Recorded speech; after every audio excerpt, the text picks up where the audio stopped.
Ravi de vous retrouver sur Arte pour un nouveau numéro du Dessous des cartes. Aujourd'hui, on commence avec un endroit singulier de la planète, le détroit de Gibraltar. À peine 15 kilomètres sépare ici l'Espagne du Maroc, l'Europe de l'Afrique. Et nous sommes, vous le voyez peut-être, à la frontière entre l'océan Atlantique et la mer Méditerranée. C'est l'un des lieux de circulation maritime les plus fréquentés de la planète. Le détroit de Gibraltar, par lequel je voulais commencer pour vous emmener en Espagne, ce pays européen si bien servi par la géographie, vaste territoire entre deux continents, deux mers, puissant également par sa langue, le castillan étant sa domination en deuxième position derrière le chinois. L'Espagne, un pays que les retournements de l'histoire ont pourtant conduit à une certaine retenue dans l'usage qu'elle aurait pu faire de sa puissance. Ainsi, aujourd'hui, Madrid apparaît comme un acteur discret des relations internationales. Essayons de comprendre pourquoi avec nos cartes. À la pointe sud-ouest de l'Europe, l'Espagne occupe une position géographique singulière. Au carrefour, on l'a dit, entre le continent européen et l'Afrique du Nord, qui sont donc séparés par le stratégique détroit de Gibraltar. L'Espagne partage la péninsule ibérique avec le Portugal, à sa frontière ouest. Le pays ouvre à l'est sur la Méditerranée avec les îles Baléares. À l'ouest, sur l'Atlantique jusqu'à l'archipel des Canaries et au nord, sur le golfe de Gascogne. Les Pyrénées délimitent la frontière terrestre avec la France. Au sud, l'Espagne revendique le contrôle de Gibraltar, une enclave britannique depuis 1713, et elle possède les villes de Melilla et Ceuta sur la côte marocaine, on y reviendra. Le territoire espagnol, plus de 500 000 km², est strié de nombreuses chaînes de montagnes, les sierras. Son climat aride et sa grande couverture forestière le rendent particulièrement vulnérable au changement climatique et chaque été, les incendies ravagent des centaines de milliers d'hectares de forêt. Avec 47,4 millions d'habitants, l'Espagne est le quatrième pays le plus peuplé d'Europe, mais loin derrière l'Allemagne, la France et même l'Italie. Comme ailleurs en Europe, la population espagnole vieillit, mais le solde démographique reste positif car le pays accueille un nombre important d'immigrés, marocains, roumains, britanniques et colombiens notamment. L'économie espagnole, la quatrième de l'Union européenne, est avant tout basée sur les services qui représentent 67% environ de son PIB. Le tourisme est le premier secteur d'activité espagnole en chiffre d'affaires et en emploi, grâce à la richesse culturelle et les innombrables plages qui attirent des touristes venus de toute l'Europe, allemands, britanniques et français sur le podium. L'ouverture sur le monde de l'Espagne est liée à sa géographie, mais aussi à son histoire, faite de brassage et de colonialisme, et c'est ce qu'on va voir maintenant. À partir de 711, la péninsule est en grande partie conquise par les Maures musulmans. Au cours des siècles suivants, ils y installent une brillante civilisation islamique à l'Andalous, dont la capitale est Cordoue. Chassés vers le nord, les chrétiens entreprennent alors la Reconquista. 8 siècles plus tard, elle s'achève avec la prise de Grenade en 1492 par l'armée des rois catholiques de Castille et d'Aragon. Les musulmans et les juifs sont contraints à l'exil ou à la conversion. En 1492 également, la couronne espagnole finance le premier voyage de Christophe Colomb, marquant le début de la colonisation espagnole du monde. Ainsi, vers 1547, regardez l'étendue de l'empire de Charles Quint, en Europe où il règne sur l'empire des Habsbourg, au Maghreb et aux Amériques. En 1580, l'empire de Felipe II s'agrandit vers l'Asie, aux Philippines.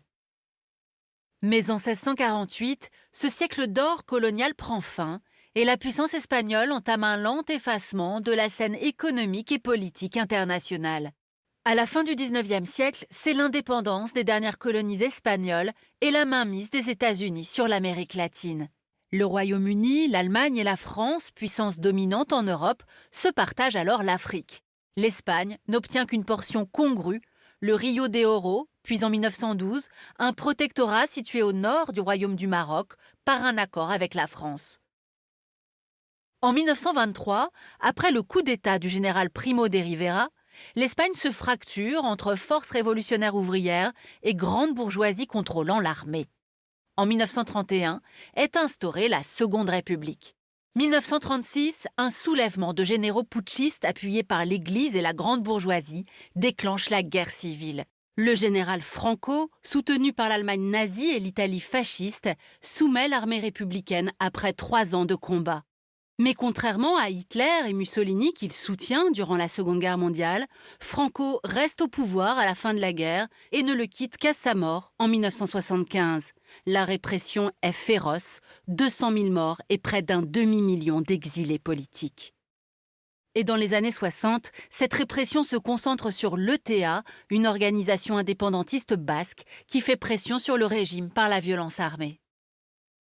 Après la mort de Franco, l'Espagne, mise au ban sous la dictature, rejoint tardivement le camp des démocraties occidentales. 1982, Madrid intègre l'OTAN et le Parti socialiste espagnol arrive au pouvoir. 1986, l'Espagne entre dans la communauté européenne. Les subventions vont alors métamorphoser le pays.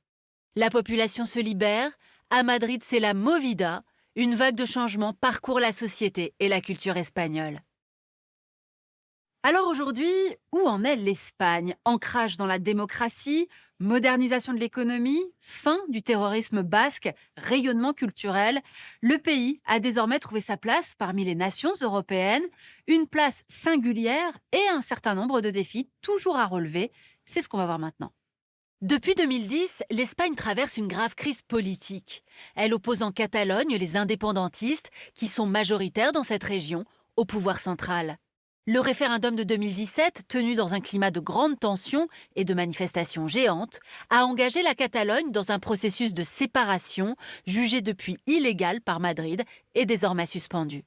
Autre enjeu sensible, la mémoire de la guerre et des crimes de la répression franquiste qui continuent de diviser les Espagnols.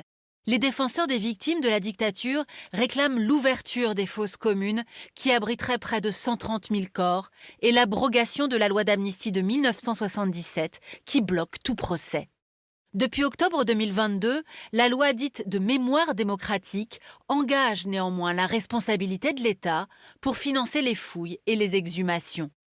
Sur le plan économique, l'Espagne se remet enfin de la grande crise de 2008 qui a entraîné une récession de plusieurs années.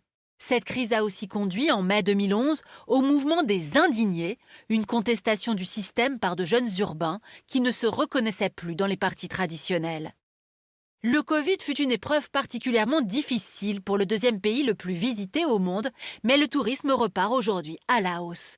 En 2022, l'Espagne a accueilli plus de 71 millions de visiteurs, presque autant qu'avant la pandémie. À Barcelone, la capitale catalane, ce tourisme de masse, 27 millions de visiteurs par an pour 1,7 million d'habitants, a d'ailleurs provoqué une profonde lassitude. La situation économique du pays se rétablit peu à peu. Fin 2022, le taux de chômage a atteint son plus bas niveau depuis 15 ans, à 12,5% en moyenne. Ce chiffre reste cependant le plus élevé d'Europe et il cache de grandes disparités régionales. On le voit sur cette carte qui montre bien les inégalités économiques entre le nord et le sud du pays. Plus la couleur est foncée, plus le taux de chômage est élevé. Alors sur le plan géopolitique à présent, où va l'Espagne? On va le voir, elle tente de profiter au mieux de sa position charnière entre Europe et Maghreb, laquelle est aussi parfois une source de tension. Le pays est en effet en première ligne sur les routes migratoires occidentales entre l'Afrique subsaharienne et l'Europe, qui passent par le Maroc, puis les côtes et les îles espagnoles. Celles et ceux qui risquent leur vie à bord de Pateras arrivent aux Canaries ou dans les autres ports espagnols. De plus, l'Espagne est le seul pays européen à avoir une frontière terrestre avec l'Afrique, à Ceuta et Melilla, villes vestiges de la colonisation. Madrid y coopère avec Rabat pour refouler les migrants qui tentent de franchir les barbelés et d'entrer sur le territoire européen. Cette coopération a un prix diplomatique. En mai 2021, les forces de l'ordre marocaines ont laissé passer 8000 migrants en 24 heures à Ceuta pour faire pression sur le gouvernement espagnol à propos de la question du Sahara occidental. Depuis 1976, ce territoire est en effet disputé entre le Maroc et le Front Polisario, un mouvement indépendantiste armé par l'Algérie.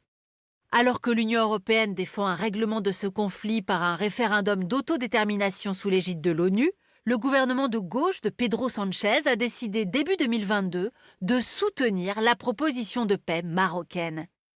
Conséquence de ce virage diplomatique, l'Algérie a suspendu le traité de coopération, l'alliant, avec l'Espagne. Alors que l'Espagne est très dépendante des importations de gaz algérien, Alger a décidé d'augmenter le prix du gaz vendu aux Espagnols, aggravant encore l'inflation. Porte de sortie pour l'avenir, l'éolien, l'hydraulique et le solaire, qui ont représenté plus de 21% du mix énergétique espagnol en 2020. Voilà pour ce voyage en Espagne, richement doté par la géographie, malmené par l'histoire, notamment avec la guerre civile et les années Franco. L'Espagne, une puissance comme retenue, qui pour peser davantage, notamment au sein de l'Union européenne, est en train de se rapprocher de son voisin portugais, en dépit de relations souvent houleuses par le passé. La preuve, cette photo où l'on voit au centre Antonio Costa, Premier ministre du Portugal, et Pedro Sanchez, le Premier ministre espagnol, en mars 2023, lors d'un sommet ibérique à Lanzarote, aux Canaries. Ils se sont notamment mis d'accord pour être à l'avant-garde en Europe des énergies renouvelables. Pour aller plus loin, cet ouvrage d'une spécialiste de la culture espagnole, Le traitement de la crise en Espagne, publié chez Atlante. Ainsi s'achève ce nouveau numéro du Dessous des cartes. Rendez-vous bien sûr la semaine prochaine, même endroit, même heure. Et d'ici là, n'oubliez pas notre site internet arte.tv où vous retrouvez l'ensemble de nos vidéos. À bientôt.